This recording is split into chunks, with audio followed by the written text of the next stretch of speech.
आपल्या ऊसाला आज लागवड करून 65 दिवस झालेले आहेत. म्हणजे आज तारीख आहे 23 फेब्रुवारी आहे.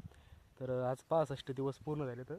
आणि तुम्हाला आता मी जवळून दाखवतो. आता कॅमेऱ्यामध्ये काय आहे लवकर दिसत नाही. आता आपण खालून जर फोकस केला तर दिसत असेल. या 2-3 लाईनी बघा तुम्ही सारीकडे बघा. 60-65 दिवस आपल्याला ऊसाला पूर्ण झालेली आहेत. आणि ऊसाची वाढ तुम्ही बघा अशी. आता आपली जी पारंपरिक जी लागवड असती दुसऱ्याची, तर त्याच्यामध्ये जर पाहायला गेलं तर आपला ऊस त्याच्यामध्ये पातळ दिसणार आहे. कारण की आम्ही स्वतःच बघतो ना, तर ऊस पातळ दिसतो. म्हणजे आता ह्या ठिकाणी बघा तुम्ही, ज्या आपण हे पाणी पडतं ड्रिपरचं त्याच्यावरच आपण कांडी लावली होती एक डोळ्याची. तर त्याच्यामध्ये आपल्याला अंतर आपलं असं ते सांगितल्याप्रमाणे 1.25 अंतर आहे, 1.25 फूट. आता हे बघा काही कोंब बारकाली येतं हे असली, कारण की ते खाल्लेले होते ना त्याच्यामुळं. आणि काही जे नाही खाल्लेले ते असे मोठं मोठं येतं. त्याच्यामध्ये बघा हे असं दिसतं आपला 60-65 दिवस झाले ऊसाला आपल्याला. मला वाटतं आता 3 महिन्याचा ज्यावेळेस ऊस होईल म्हणजे 90 दिवसाचा, त्यावेळेस याला चांगले फुटवे राहतील.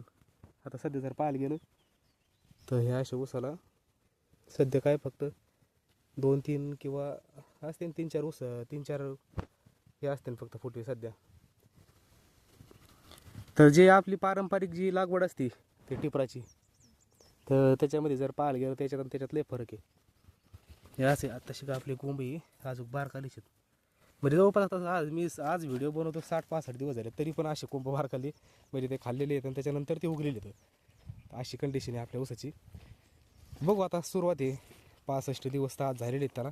आणि ह्या ठिकाणचे बघा तुम्ही, या ठिकाणी जे आपण तुम्हाला मागं 2-3 व्हिडिओमध्ये दाखवलेले ते या ठिकाणचे आपण कोंब काढून आपण लागवड केलेली परत त्याच्यावर पण.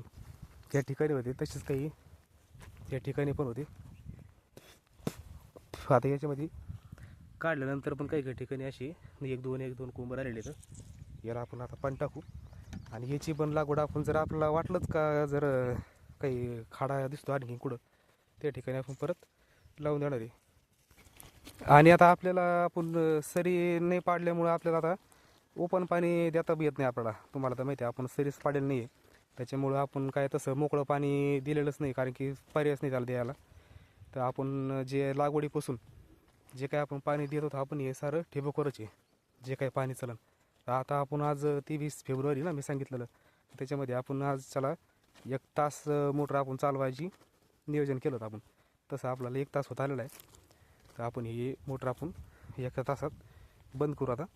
आणि म्हणजे मला असं वाटतं का आपण आता मी सध्या तर ऊसाला पूर्ण ठिबकवरच आहे आता सध्या यंदाच्याला.